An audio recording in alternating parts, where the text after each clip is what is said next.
Bonjour et bienvenue. Je suis ravie de t'accueillir sur Exploration Soft Skills. Je suis Morgane Hansperger. Je suis une entrepreneuse créative depuis 2020. Je vais recevoir ici des invités inspirants qui tous les 15 jours vont partager leur histoire. Toi, je t'invite à faire comme mes invités, un petit pas vers de nouvelles habitudes pour un grand pas qui va développer tes soft skills. Très bonne écoute!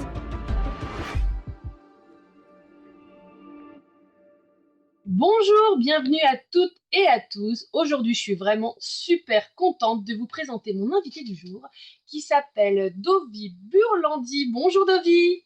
Bonjour Morgane, bonjour à tous et à toutes. Je suis vraiment ravie de te retrouver dans l'épisode de podcast parce que j'ai eu la chance de te voir dans la vraie vie lors de la dédicace du livre sur la QVCT et les soft skills. Et d'ailleurs, tu étais à l'intérieur, hein, on retrouve ton interview à l'intérieur de ce livre. Est-ce que tu peux nous dire qui tu es, qu'est-ce que tu fais dans la vie?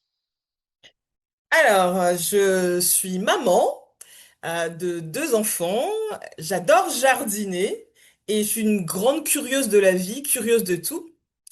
Et au niveau professionnel, il y a plusieurs choses qui m'animent et j'ai en particulier deux casquettes, voire trois parfois, une troisième casquette qui se rajoute. Donc j'accompagne la première casquette, c'est j'accompagne les personnes qui sont en perte de sens, qui se cherchent professionnellement à retrouver une vision claire de ce qui les anime, de ce qui les inspire, à se retrouver avant tout pour retrouver leurs aspirations, pour clarifier leurs aspirations et définir un projet professionnel qui leur correspond, puis ensuite, étape par étape, les réaliser. Donc, comme moyen, j'utilise le coaching carrière, bilan de compétences, conseil carrière. Ça, c'est la première chose. Pour que tout ce parcours-là soit ludique, j'ai créé un outil ludique sous forme de jeu de cartes qui s'appelle Explore tes pouvoirs. Et depuis bientôt 3 ans, ça amène à ma deuxième casquette. Je forme des professionnels de l'accompagnement, des coachs, des consultants en gestion de carrière ou en bilan de compétences à utiliser ce jeu dans leur propre atelier, accompagnement, pour vraiment aider les bénéficiaires à gagner en confiance. Et la troisième casquette, je suis mentor pour un parcours de consultant autonome, voilà, dans une société de portage salarial. Bah, super, moi je trouve ça hyper complet. Oui, oui, J'adore. Ce que je trouve extrêmement merci. intéressant, c'est que à la fois j'ai la sensation que tu travailles avec des individus Oui, et aussi avec des groupements, avec des structures aussi, ou alors avec des gens qui vont travailler dans des structures ensuite, quoi. oui, oui, oui, c'est-à-dire que par exemple, je fais des accompagnements individuels, donc des salariés ou des entrepreneurs, des indépendants qui veulent reclarifier leur cap professionnel tout en étant en cohérence avec leurs aspirations profondes. Mm. Donc ça, c'est des particuliers, des indépendants, mais aussi je travaille avec, par exemple, des missions locales, des écoles de la deuxième chance, pour former leurs conseillers en insertion, conseillères en insertion, leurs référents de formation.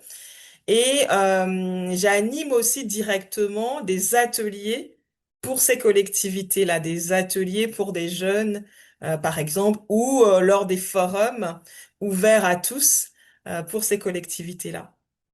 Mm. Et les coachs et les indépendants que je forme, je les accompagne également tout au long, pendant plus d'1 an. On a des échanges de pratiques régulier, mensuel, donc une forme de supervision, mentorat sur la durée, mais aussi c'est de l'entraide entre les personnes qui participent. Est-ce qu'il y a de plus en plus de gens qui justement perdent le sens, perdent leur chemin ou veulent se réorienter?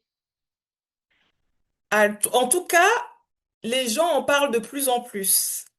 Pourquoi j'en suis arrivée là justement, c'est que moi-même, il y a 15 ans, je travaillais dans la finance de marché. J'ai fait des études de finance de marché et Je pensais que une fois mes études finies et que j'allais trouver un travail, j'allais être épanouie, j'allais trouver du sens. Mais au début, ça n'a pas été le cas. Donc, je m'étais beaucoup questionnée et puis j'ai fait des recherches qui m'ont amené justement que voilà que j'ai modélisé dans le jeu que je propose. Et ce sont ces recherches qui m'ont aidé justement à redéfinir un cap. Et à l'époque, il y a une douzaine d'années, quand j'ai commencé à me chercher, c'était assez, il n'y avait pas grand monde avec qui on pouvait échanger de ça. Et puis progressivement, j'ai réalisé, surtout après la période de Covid, hein, la Mhm. période post-Covid a été vraiment, je trouve, déclencheur de questionnement, voilà, où des personnes ont commencé à se parler de cette quête de sens ou du fait qu'elles sont dans le flou et qu'elles cherchent à se retrouver. Oui, oui, je suis complètement d'accord avec toi. J'ai vraiment cette sensation qu'il y a eu un avant et un après Covid, Oui. à la fois chez plein de gens, mais aussi sur cette vulnérabilité, cette capacité à oser le verbaliser aussi et à peut-être moins continuer comme peut-être nos parents, nos grands-parents, à rester dans ce métier qui ne nous convenait pas, mais qui, bah, on y était, alors on y restait. Voilà. J'ai l'impression on a envie de plus de je cherche le mot plus d'équilibre en tout cas entre pro, perso et un alignement quoi, un certain alignement je pense. Oui, beaucoup de personnes parlent d'alignement, de recherche d'alignement par rapport à ce qu'elles sont profondément. C'est l'histoire c'est Laurent Gounel, celui qui a écrit, il a écrit pas mal de livres, hein, qui sont très intéressants.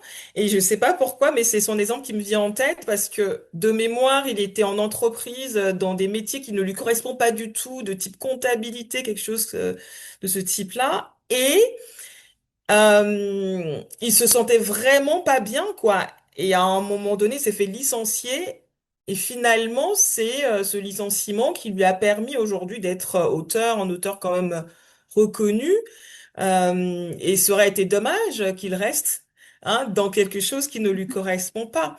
Dans l'accompagnement, ce qu'on cherche à faire, c'est vraiment de trouver euh, ce qui anime la personne et qui lui permet d'être bien et de se sentir en cohérence avec ce que moi j'appelle les talents, parce qu'il y a des études qui montrent que chacun de nous a des talents. Et je vais aussi plus loin, même son élément. Parce que imaginez qu'on est des poissons, par exemple, hein, et que on vit hors de l'eau. Parfois, l'humain se met dans ces conditions-là. Donc, on risque l'apnée en étant dans certains milieux professionnels qui ne nous correspondent pas. Et parfois, c'est pas que ce qu'on fait, mais la manière dont on le fait. Par exemple, il y a des personnes qui ont vraiment besoin d'interaction et qui se retrouvent à travailler seules et à ne voir personne de la journée. Mm. Donc tous ces éléments-là sont importants pour trouver de la cohérence, de l'alignement, comme le disent certains. Moi, j'aime bien le mot de cohérence parce que il y a une forme de rondeur dedans que Mm. j'apprécie. Voilà, parce qu'il il s'agit pas d'être parfait, mais d'avoir voilà cet équilibre qui est parfois en déséquilibre, mais à chercher à le retrouver et à créer une cohérence avec ce qui nous correspond vraiment. Mm. Ouais, j'aime bien ton image du cercle. C'est quand même quelque chose qui bouge, qui évolue, qui tourne, qui est certainement mieux que cette ligne droite qu'on imagine dans le mot alignement. Même si on peut la mettre vers le haut et on monte avec ma fusée ou on va vers Oui, le chemin, évidemment, hein.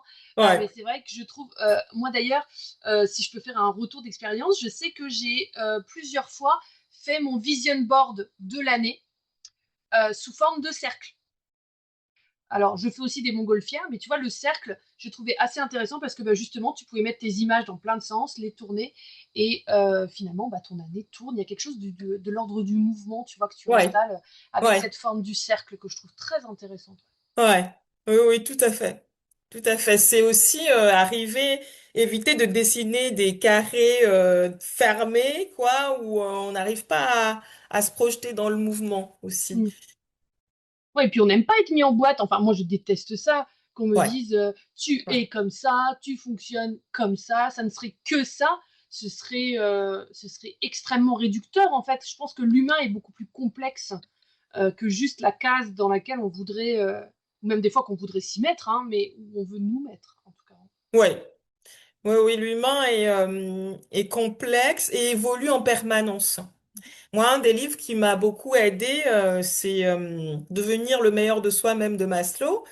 Euh, on connaît tous la pyramide, mais finalement, c'est pas vraiment, enfin, c'est pas Maslow qui a inventé la pyramide, mais il parle de l'hiérarchie des besoins. Parce que quand je cherchais du sens, hein, je me suis dit, mais qu'est-ce qui clochait chez moi, quoi? Parce que j'avais professionnellement tout le matériel, hein, enfin, la stabilité, des bonnes conditions matérielles. Et en fait, ce que Maslow expliquait, c'est que, en fait, à chaque fois qu'un besoin est satisfait, on va essayer d'aller vers un autre besoin. Et donc, on va progressivement, on cherche le besoin de réalisation. Donc, c'est pour ça qu'on ne peut pas juste stagner. Enfin, c'est pas forcément une question de stagner, mais c'est-à-dire que on ne euh, rester depuis qu'on a commencé à travailler jusqu'à la fin de sa vie, rester dans un seul domaine, ça peut convenir à certains, mais d'autres, pour leur réalisation, vont avoir besoin Mm. euh, de, par exemple, d'être plus créatif, ou au contraire plus méthodique, ou, euh, ou servir, faire des activités qui vont être utiles à la communauté, mais vraiment à une communauté plus large qu'un petit cercle. Donc vraiment, c'est essentiel de développer cette aptitude aussi à évoluer, à accepter d'évoluer, à se remettre en cause, quoi. Mm. Parfois pour pouvoir aller vers autre chose. Complètement d'accord avec toi. Est-ce que tu as lu le livre de Paul Devendre, La parabole du kayakiste? Du tout. Très Alors, intéressant. je le conseille à tout le monde, ce livre, Ouais, parce que lui, il renverse la pyramide de Maslow. Il explique en quoi elle a été montée à l'envers et en quoi, bah, justement, il faut la mettre dans l'autre sens. Et en quoi il faut prendre son kayak pour remonter le cours de la rivière. Et voilà, alors lui, dans une métaphore bah, justement de kayak. Hein. ouais, Mais je trouve extrêmement intéressante sa façon de voir les choses aussi, qui est de aussi mettre cette base de concrétisation de soi, de développement de soi-même ouais. en base prioritaire aussi, en fait. Tu vois. Oui, bah oui, oui, je Mais comprends ça, ce qu'il dit. il dit bien ça dans une société occidentale où on a à manger, où on C'est a un toit ça. sur la tête, hein, évidemment, hein, C'est bien ça, évidemment. c'est Hein. ça. C'est pour ça, effectivement, je trouve qu'on est effectivement, à ce stade, dans les pays où voilà, les besoins inférieurs, dits inférieurs sont satisfaits. Oui, c'est normal que très rapidement, on ait ce besoin de réalisation. Et d'ailleurs, c'est ce que je fais dans mes accompagnements. C'est-à-dire, on va chercher à ce que la personne cherche à réaliser dans ses aspirations les plus élevées, qu'est-ce qui donne du sens à sa vie, qu'est-ce qui lui donne envie de se lever le matin, qu'est-ce qu'elle a envie de vraiment réaliser en s'appuyant sur ses talents, ses valeurs, ce qui l'inspire. Et tous ces éléments-là vont l'aider petit à petit à asseoir de façon concrète aussi, hein, parce que l'idée c'est de lier vraiment, comment dire, euh, le côté aérien au côté terrien, d'aller Mhm. chercher comment voilà, rendre ça, d'incarner ça concrètement, quoi. Très bien. Et qu'est-ce que je voulais? J'ai perdu ma question. Mince. Ah bah zut. Bravo Morgane. Je l'ai perdu. C'était par rapport au... Ah oui, je l'ai. Est-ce que tu peux m'expliquer la nuance ou la subtilité que tu fais entre un talent et ce que moi j'appelle une soft skills? Ouais, ok, oui, oui, oui. Alors, le talent et les soft skills, la différence, c'est que le soft skill, c'est de l'acquis et le talent, c'est de l'inné. Dans moi, ma conception de ces deux compétences, entre guillemets. Donc en fait, une soft skill, c'est une compétence avant tout, hein, qui est acquise dans le développement ou dans des expériences de vie, soit personnelles, soit professionnelles. C'est plus lié à l'expérience. Mhm. Mais attention, parfois, certains soft skills, comment dire, sont proches. Pour certains, c'est un talent. Exemple, l'adaptabilité. Il y a des personnes qui, de nature, s'adaptent facilement aux autres. Par exemple, l'entreprise américaine Gallup qui a travaillé sur l'identification des talents et qui en a modélisé 34, identifie l'adaptabilité comme un talent. C'est un talent relationnel, cette capacité à prendre en considération l'autre pour agir, hein. Et donc ça, c'est pour certaines personnes, c'est depuis qu'ils sont tout petits, ils le font naturellement. Alors que pour d'autres, c'est parce que ils ont été confrontés à un environnement de travail où ça changeait tout le temps qu'ils ont développé cette compétence. Je ne sais pas si Si, c'est si, moi je assez vois. clair pour Alors moi, toi. c'est clair pour moi, mais je suis quand même convaincue que la soft skills continue à être musclée dans le temps.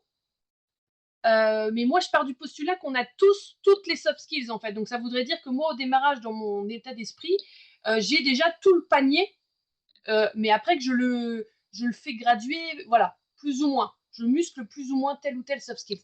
Alors que le talent, a priori, ça peut être des choses différentes, quoi. Du coup, ça veut dire qu'on n'aurait pas tous la même base de talent, quoi. Si, Ah selon si, les chercheurs, on a tous la même base de talent, mais on a des dominants. ah d'accord. C'est-à-dire, par exemple, si on prend, moi dans talent, effectivement, je prends les forces. Par exemple, on est tous créatifs. Et certains sont beaucoup plus créatifs que d'autres. On a tous une capacité à être dans l'action et certains vont être plus dans l'action que d'autres, vont être plus dans la réflexion que dans l'action. Mais on a un socle, notre humanité, c'est un peu comme, je trouve que c'est très bien quand tu vois un être humain physiquement, on a deux yeux, un nez, une bouche, des Mhm. oreilles, voilà. Pareil, au niveau des talents ou des forces de caractère, on a une base commune. Sauf que certains vont avoir des yeux plus larges, hein, ou un nez plus large, plus pointu, et d'autres vont l'avoir plus fin. Bah, c'est pareil pour les talents. Certains vont Mais ça avoir voudrait dire que le certains. talent, on peut quand même le. Parce que là, si le talent, c'est comme tes yeux, ton nez, moi, a priori, je peux faire ce que je veux avec ma créativité. Mon nez ne va pas grandir, ne va pas se modifier. Tu vois ce que je veux dire? Oui, Alors que si j'ai l'envie de muscler ma communication, ma résilience, mon adaptabilité, ma créativité, je peux me challenger pour être confronté à ces soft skills-là, en fait. oui. Alors, donc ce que j'entends derrière, c'est ta démarche, c'est tu veux savoir si le talent se développe ou Ben, pas. s'il est figé une fois qu'il est acquis à d'une certaine proportion, ou s'il peut continuer à mouvoir légèrement, quoi. Il peut continuer à être développé autant que les soft skills. Le talent, ça se développe également. Mais la différence, c'est que je vais prendre des exemples, d'autres exemples peut-être pour voir s'il faut, ce sur quoi on peut être d'accord, c'est que ce soit les talents ou les soft skills, ça peut être développé. Mm. Mais contrairement aux soft skills, les talents sont de l'inné. Pour moi, en fait, les soft skills, c'est des compétences que tu développes uniquement euh, face à tes expériences. Oui. Les talents, par exemple, à 2 ans déjà, on peut voir certains talents chez l'humain. La communication. Moi, j'ai vu mon petit garçon, j'ai un petit garçon, à 9 mois déjà. je voyais que c'était un sacré communicant. Mm.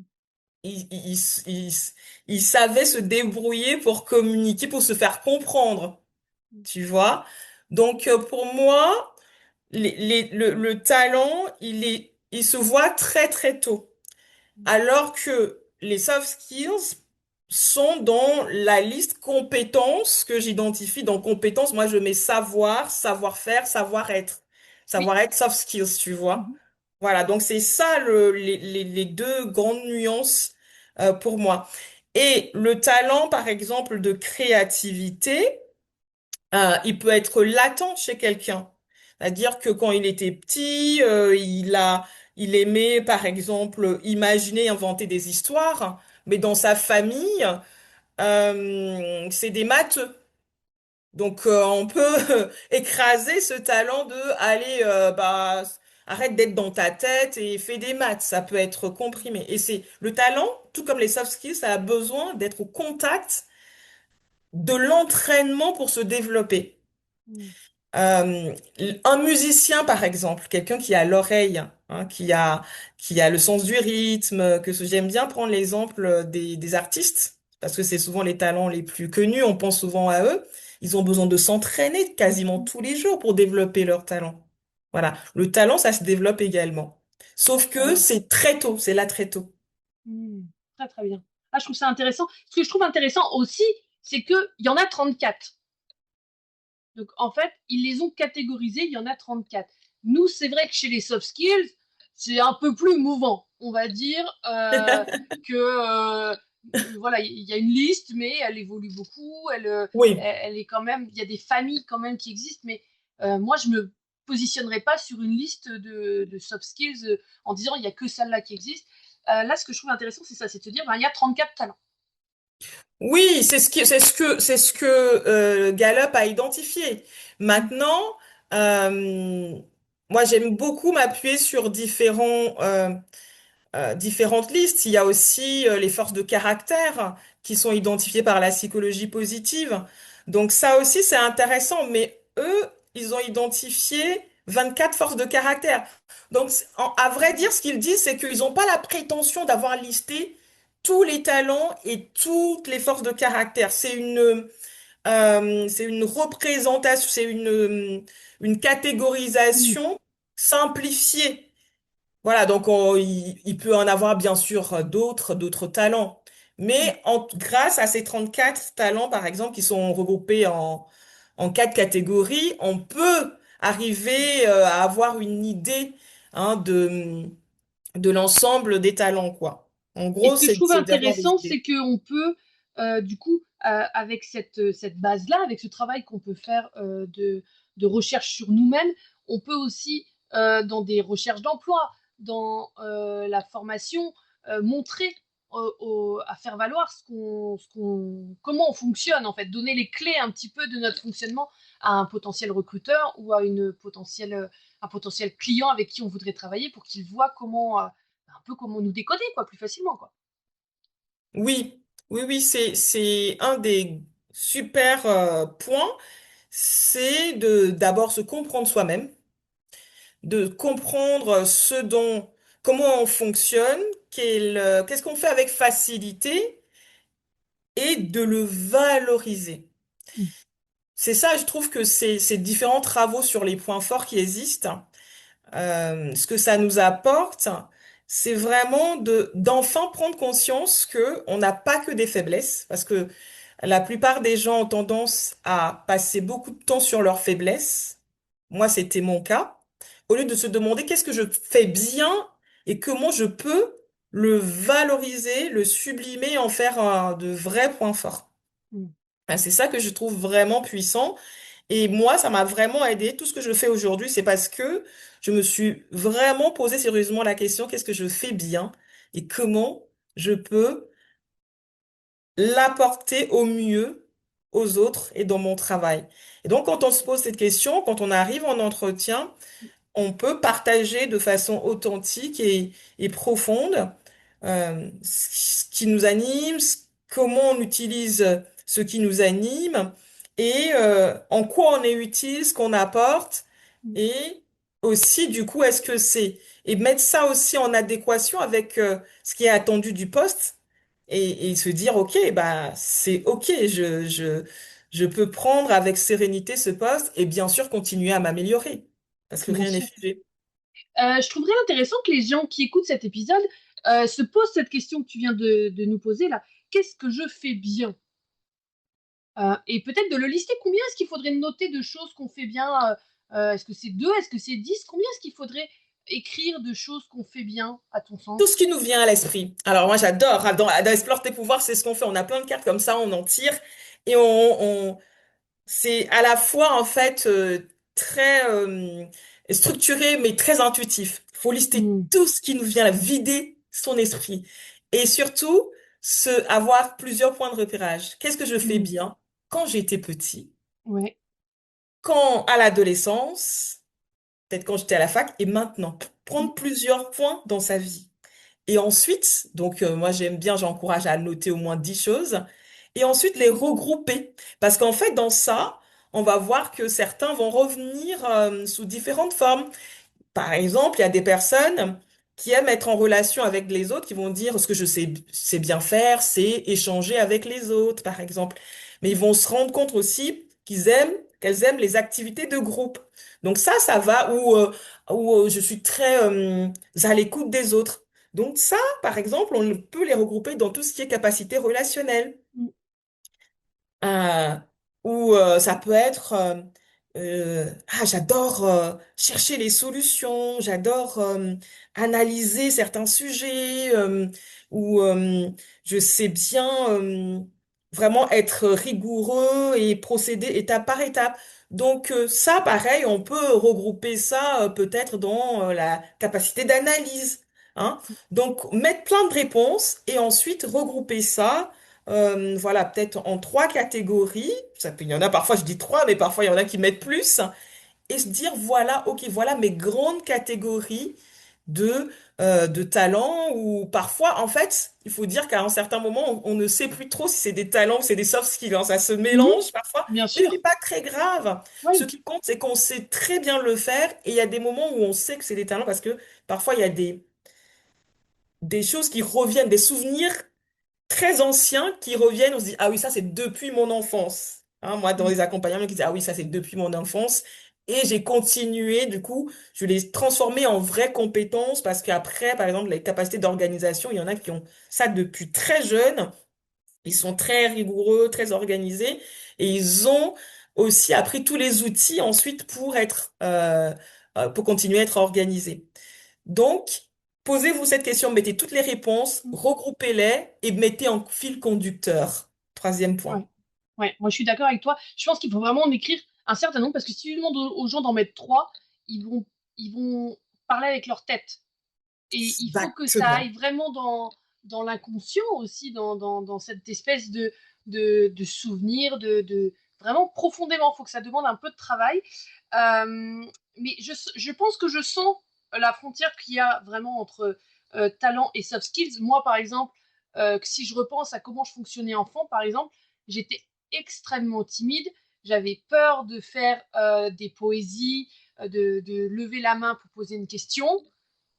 Et donc, j'ai mis plus de 20 ans à observer comment l'humain communiquait et après à travailler communication pour aujourd'hui devenir voilà, conférencière, devenir podcasteuse.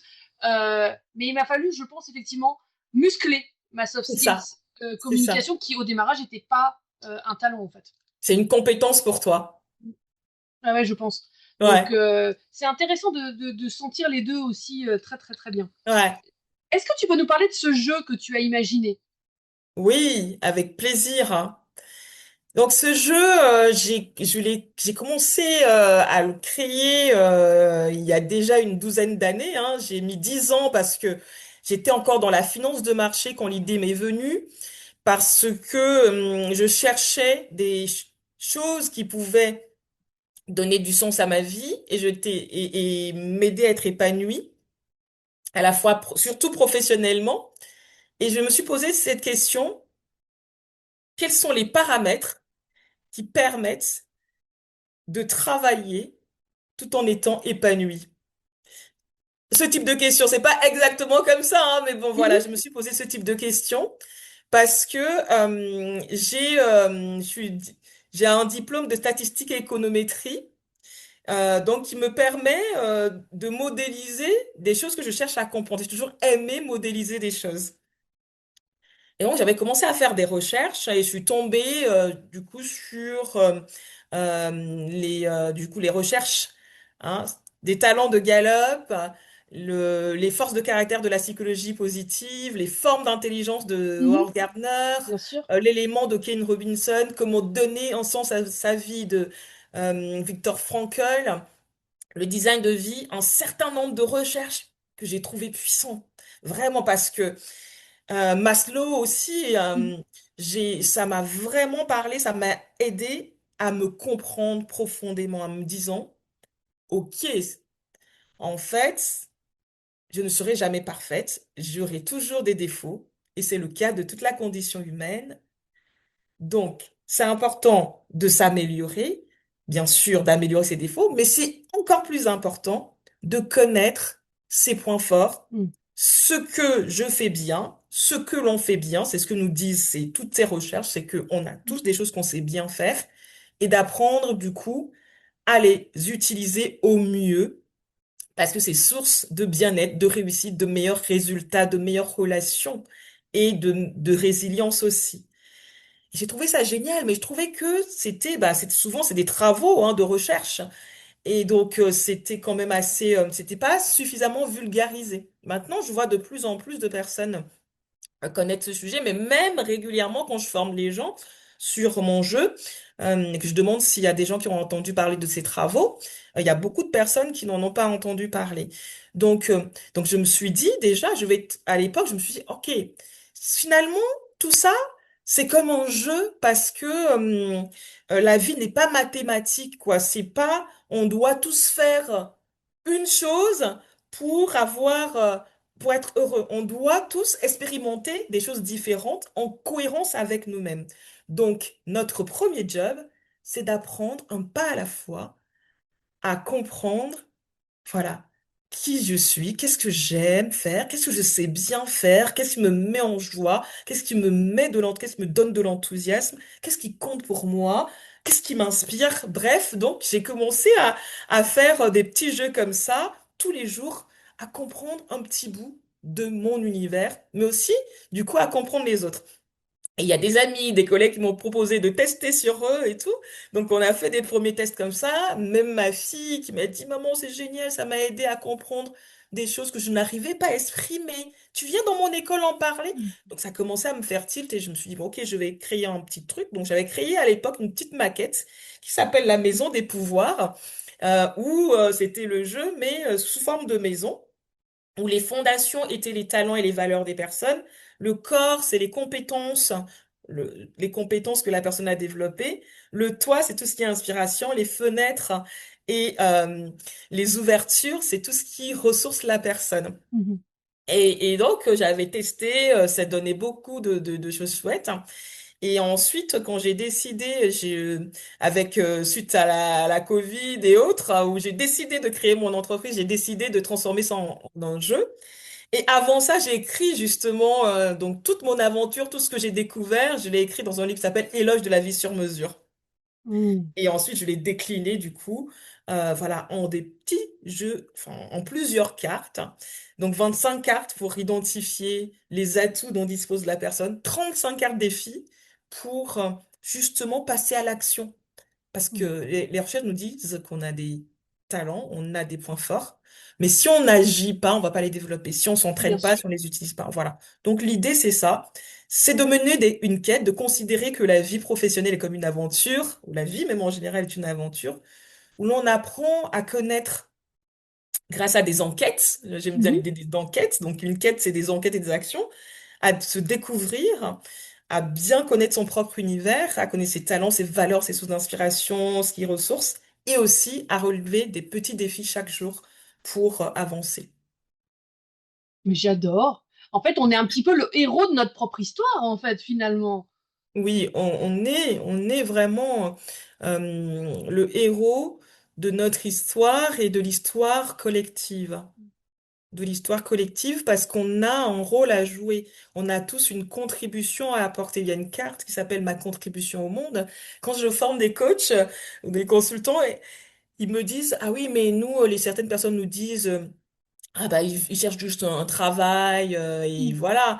Et je leur dis, sensibilisez-les à la contribution qu'ils ont dans le monde. Ils ont leur place, ils ont leur utilité. Même si tu balayes les rues, même si tu as l'impression que voilà, tu gagnes pas un montant énorme, tu as ton rôle à jouer parce que tu soignes, parce que tu aides les personnes à se sentir mieux, parce que tu apportes des solutions. Tu as ton rôle à jouer. Donc de vraiment se sensibiliser à ça, ça motive et ça aide à aller plus loin aussi. Ouais, bien Euh, sûr. et à trouver sa place, quoi, vraiment. Mm. Je trouve ça extrêmement intéressant, c'est de se dire qu'on a tous un endroit où c'est notre endroit en fait. Sans empiéter sur celui de l'autre, c'est vraiment notre place, quoi, notre zone à nous où on contribue à l'entièreté de, de l'univers. Je sais pas comment on pourrait appeler ça, mais en tout cas, je trouve ça extrêmement intéressant et inspirant ce que tu nous racontes. Quels sont tes projets pour les prochains temps, les prochains mois à venir? Qu'est-ce que tu as envie de concrétiser?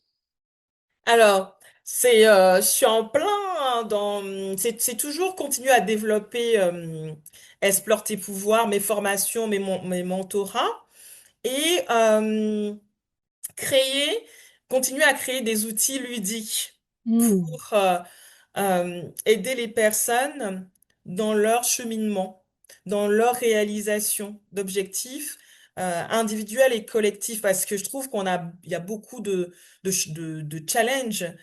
Ouais, le mot, enfin, je pense que c'est ça le mot. On a beaucoup de défis à relever, que ce soit au niveau durabilité, au niveau de l'environnement, que ce soit au niveau de la paix dans le monde, au niveau du bien vivre au niveau de l'éducation, il y a beaucoup de challenges. Donc, moi, je continue de créer des outils. Là, je suis en train de faire le carnet Explore tes pouvoirs Trop bien.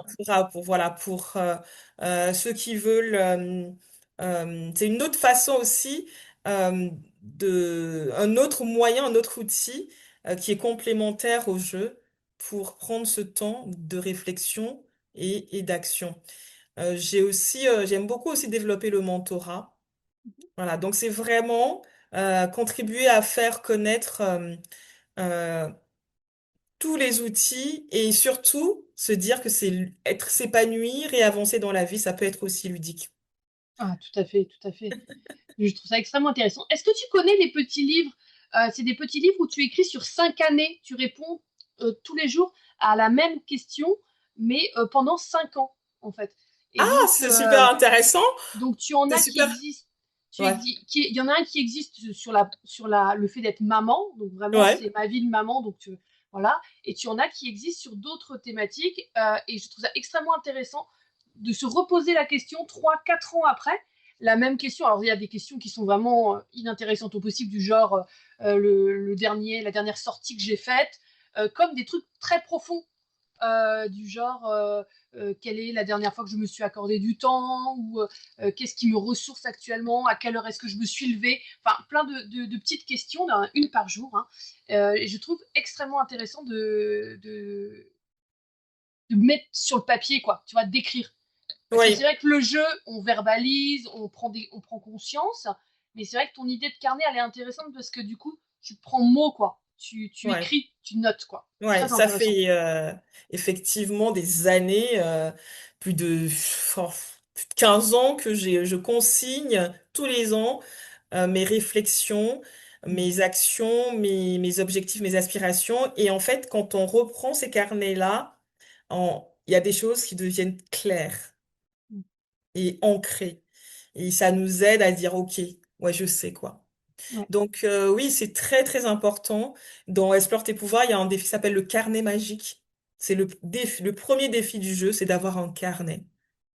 Et moi, je l'applique beaucoup, même les grands penseurs, hein, que ce soit Léonard de Vinci, que ce soit Mhm.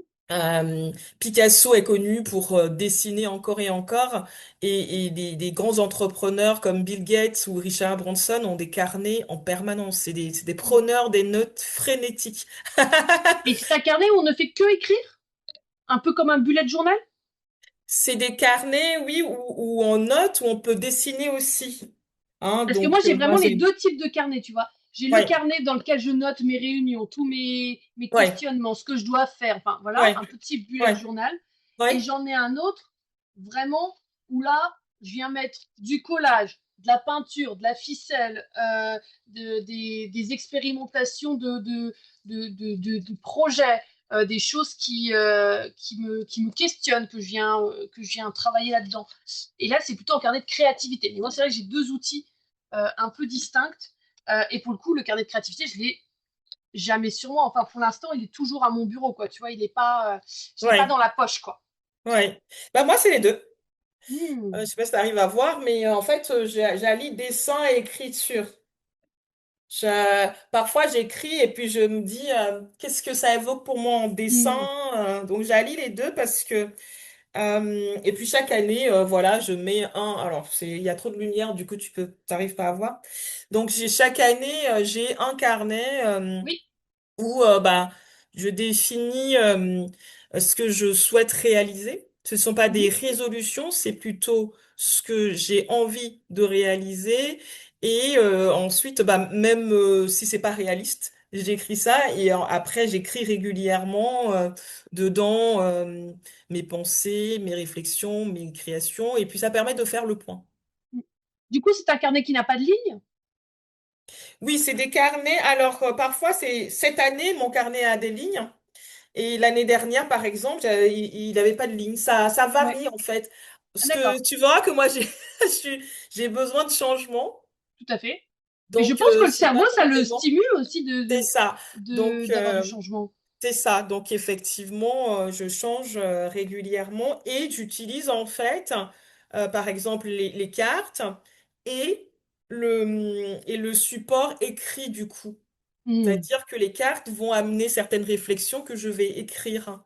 Donc, il y a Trop bien. le verbaliser, par exemple, quand on est en groupe, on va discuter, échanger, mais toujours repartir avec quelque chose Ouais. d'écrit parce que l'écrit ancre, hein. Hmm. C'est le début du réel.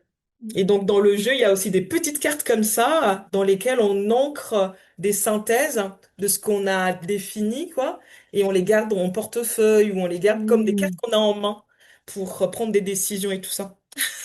Ah, trop bien. Tu sais, j'ai un petit oracle, moi, et je me suis créé un petit support sur lequel je peux, selon, je tire pas forcément tous les jours, mais de temps en temps, je tire une carte, et je Ouais, peux la poser pour la mettre visible, tu vois, la sortir c'est du ça. jeu et continuer à la regarder ou continuer à la voir. Je trouve que ça, c'est vraiment quelque chose qui marche très bien chez moi, en tout cas.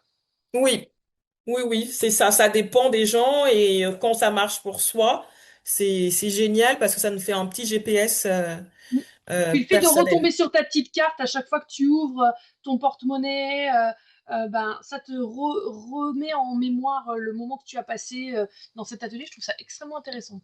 Oui. Eh ben écoute, génial, Dovi. Où est-ce que les gens ils peuvent te suivre, te retrouver, voir le jeu, s'ils ont envie d'en savoir plus et de se former à tes côtés? Alors sur LinkedIn déjà, donc Dovi Yenke Burlandi. Vous me retrouvez, vous avez toutes les infos, vous pouvez m'envoyer un message privé, je réponds, j'échange avec vous aussi, vous pouvez prendre rendez-vous avec moi. Sur Instagram, c'est @explore tes pouvoirs. J'y Mm. suis également. Et Trop bien. sur mon site, osonla.com. On va leur mettre tout ça en barre de description, comme ça ils n'auront plus qu'à cliquer pour aller voir ça. Est-ce que tu as un petit mot de la fin? J'ai trouvé ça super riche cette discussion qu'on a eue ensemble. Oui, alors le mot de la fin, c'est trouver le temps de vous réconcilier avec vous-même. Et vous verrez, vous serez inarrêtable, hein. Pas pour voilà être le plus fort, mais pour vivre la vie qui vous correspond vraiment et en cohérence avec les autres. Donc prenez ce temps d'être votre propre allié d'être en cohérence avec vous-même et oser du coup voilà apporter ce que vous allez en tirer au monde pour apporter votre contribution. Trop bien, mais j'adore. Franchement, je suis totalement d'accord avec ça. J'adore. Bah, écoutez, moi, je vous laisse mettre en commentaire euh, si vous avez aimé, ce que vous avez pensé de cette réflexion qu'on a eue aujourd'hui avec Dovi. Moi, c'était un plaisir. Franchement, on a été super bavardes, mais franchement, ça valait le coup. C'était trop bien. Euh, je vous souhaite une très très belle suite de journée à tous et à toutes. Merci de nous avoir écoutés jusque-là et puis à très bientôt. Merci Dovi. À très bientôt, merci Morgane, à bientôt à tous, au plaisir. Je te remercie d'avoir écouté cet épisode. On se retrouve dans 15 jours. Si cet épisode t'a plu, je serai ravie de lire ton commentaire et de voir ton like. Toi aussi, tu peux faire rayonner les soft skills en partageant cet épisode. Et pour continuer à les explorer, tu peux t'abonner à cette chaîne ou me retrouver sur tous mes réseaux sociaux sous le nom Morgane Ansperger ou Morgane Facilitation. Je te souhaite une très belle journée. À très vite!